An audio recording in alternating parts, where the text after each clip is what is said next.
This call is now being recorded. Boa noite, Cláudia. Boa noite, pessoal do oitavo período. Professor Ademir, vamos começar a nossa segunda aula de língua portuguesa. Lembrando, pessoal, que essa aula está sendo gravada ao vivo no dia 11 de maio. São 8h20 agora. A Cláudia está presente na aula.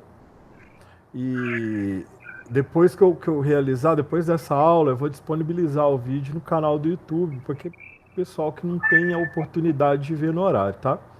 Então vocês podem consultar no meu YouTube, eu vou colocar o endereço lá. Se vocês tiverem alguma dúvida, alguma sugestão, ou alguma crítica para fazer com relação à aula, o vídeo, se eu falo muito rápido, ou alguma ideia que você não conseguiu compreender muito bem, você pode comentar no vídeo, ou me procura, os meus alunos me procuram no WhatsApp. Vocês podem mandar mensagem na hora que for, tá?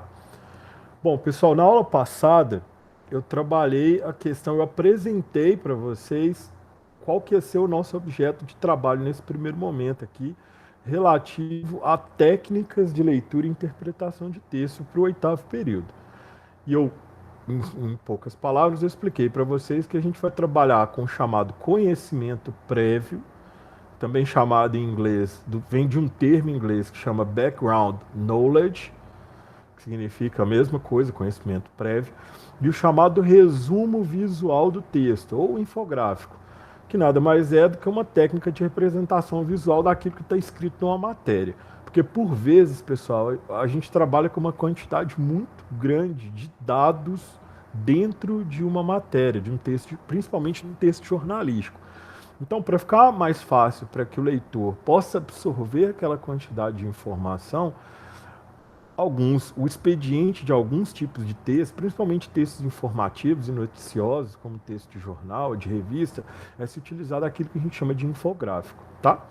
Então, pessoal, nessa primeira aula aqui, esse vídeo vai ficar com mais ou menos uns 10 minutinhos, que representa a primeira aula que a gente está trabalhando aqui no dia de hoje. Nessa primeira aula, a gente vai tentar trabalhar, eu vou tentar compreender todo o conceito de conhecimento prévio, eu vou tentar trabalhar isso. E tentar trabalhar com o infográfico, pelo menos começar a trabalhar com ele na segunda aula. A gente tem o nosso terceiro horário também, que é com o oitavo período. Então, pessoal, aqui, como eu falei, começamos com conhecimento prévio, e façamos esses exercícios para que a gente possa testar as nossas habilidades nessa técnica. Porque o que é o conhecimento prévio? Como o próprio nome diz, pessoal, de maneira bem óbvia. Conhecimento prévio é aquele conhecimento que aquilo que no mundo da letras, no mundo dos estudos da linguagem, a gente chama de conhecimento de mundo. Existem vários tipos de conhecimento, pessoal. Não existe só esse conhecimento que a gente vê dos livros, do estudo, dos cursos que você faz durante a sua vida, das universidades, das pós-graduações que você faz. Isso é um tipo de conhecimento, que a gente chama de conhecimento enciclopédico. Tá? Mas existem, pessoal, vários outros tipos de conhecimento no mundo. Existe conhecimento, esse conhecimento que a gente está falando, esse conhecimento enciclopédico, também é chamado de conhecimento científico. Ao mesmo tempo, existe também aquilo que a gente chama de conhecimento técnico, que é aquela pessoa que domina determinado processo, mas ele não domina as razões profundas daqueles processos acontecerem, entendeu? Por exemplo, dou um exemplo para vocês. Você tem uma pessoa que é técnico em química, e você tem uma pessoa que tem uma formação superior em química. Por vezes, pessoal, não raras vezes acontece isso, aquela pessoa que tem um curso técnico de química, ela faz um determinado processo químico muito melhor do que aquela pessoa que tem um diploma. Por exemplo, se a gente for imaginar uma fábrica de sabonete, por exemplo. O rapaz, por exemplo, técnico em química, às vezes ele trabalha durante anos e anos e anos, conhece todas as máquinas e todos os processos químicos e físicos que envolvem você fazer aquele sabonete.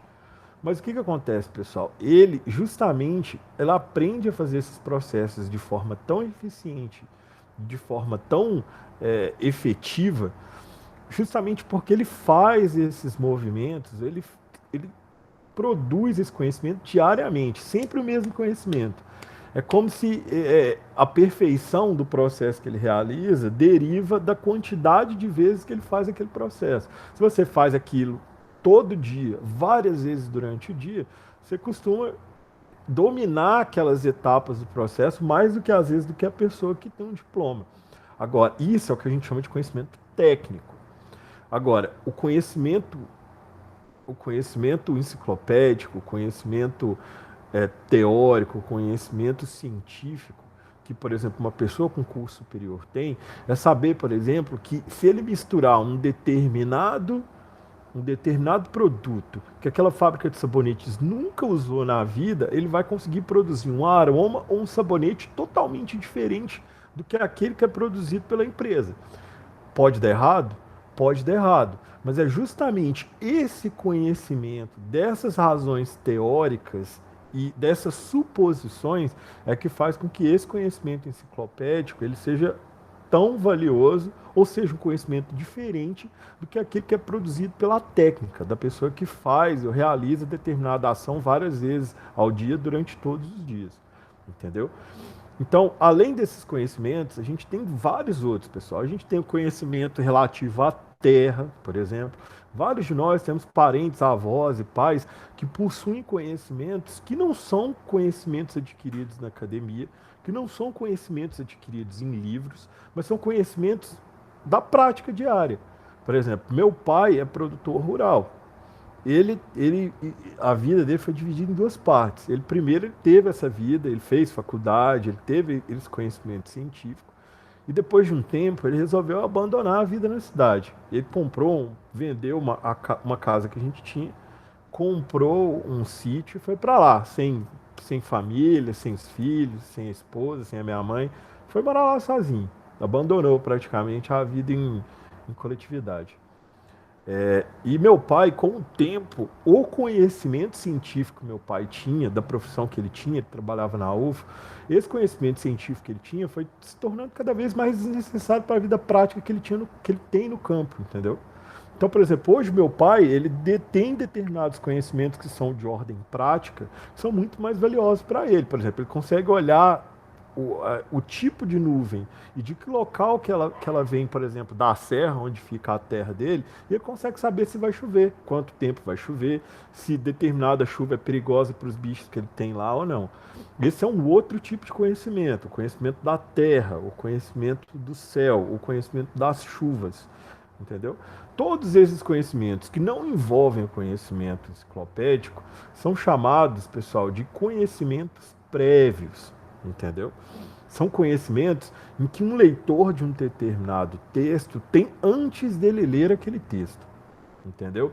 E aí você pode achar que esses conhecimentos são difíceis da gente conseguir localizar no dia a dia, na vida da gente. Não é, pessoal. Eu coloquei até um exemplo aqui, por exemplo, de pequenas coisas que a gente tem quando a gente faz esse teste, quando a gente para pensar sobre esse conhecimento prévio. Eu coloquei aqui embaixo uma chamada de uma notícia jornalística que foi publicada no jornal Folha de São Paulo no dia 25/4/2021. Foi agora, dia 25. Primeiro, é destacado aqui numa cor diferente o nome do autor, né, do jornalista que fez o título. E aí o título é o seguinte: delinquente do Planalto anuncia que nosso exército está pronto para tomar as ruas. Aqui, pessoal, para dar um exemplo disso para vocês, o que é conhecimento prévio? Aquele leitor que está antenado com as notícias, ou que nem está tanto antenado com as notícias, e nem leu o texto ainda, ele consegue ter uma ideia do que se trata duas sequências de palavras que estão aqui, duas expressões que estão separadas aqui nessa chamada. A primeira é delinquente do Planalto, tá? Quando você usa a palavra delinquente por si só, é uma palavra que tem uma conotação pejorativa. Então, muito provavelmente aqui, a gente pode inferir que o autor está fazendo um mau juízo de quem ele está se referindo nessa chamada.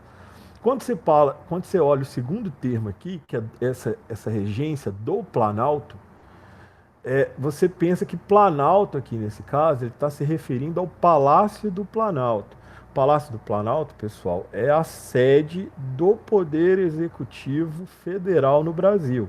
É onde despacha o presidente da República e os seus ministros. Então, pessoal, o que a gente pode depreender aqui dessa expressão delinquente do Planalto que está nessa manchete? Delinquente do Planalto, o autor da matéria, ele está se referindo ao presidente da República. Ele está fazendo um juízo de valor que é negativo ao presidente da República. Então, delinquente do Planalto aqui, pessoal, significa o presidente da República, Jair Messias Bolsonaro. E a gente, inclusive, a gente sabe, a gente tem uma ideia do posicionamento do autor pela palavra delinquente. Percebam que, prestando atenção no título e tendo esse conhecimento prévio, a gente consegue ter muito acesso ao que um texto trata, mesmo antes que a gente comece a ler as palavras propriamente ditas. Tá? E aí, uma segunda camada de interpretação, pessoal, que é mais difícil, é a questão aqui da expressão nosso exército. Esse exército ao qual o presidente da República está se referindo é o Exército Federal, pessoal.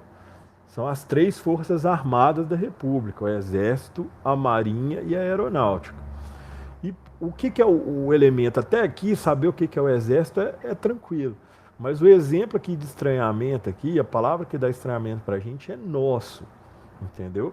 E por que ele está entre aspas aqui nesse caso, pessoal? É justamente para sintetizar que a expressão nosso exército não foi utilizada pelo autor do texto, mas foi utilizada pelo delinquente do Planalto, que é o nosso presidente da República, Jair Bolsonaro.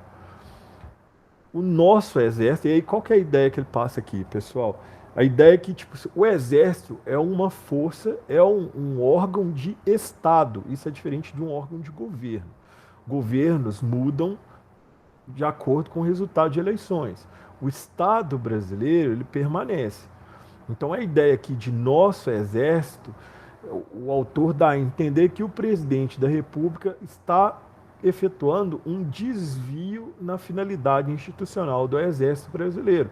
Que o Exército Brasileiro deveria servir ao Estado brasileiro e não ao presidente da República. Então, por isso que essa expressão foi colocada entre aspas e é uma expressão que causa destaque e estranheza na manchete do jornal, tá? E aqui, pessoal, aproveitando aqui para a gente encerrar esse primeiro momento, eu perguntei aqui a quem se refere a manchete, qual que é o significado da expressão, a quem está se referindo quando fala em delinquente do Planalto. Isso daí eu já respondi para vocês aqui, pessoal. Eu acredito que é uma questão de nível fácil para a média, eu acredito que vocês consigam fazer tranquilamente, tá?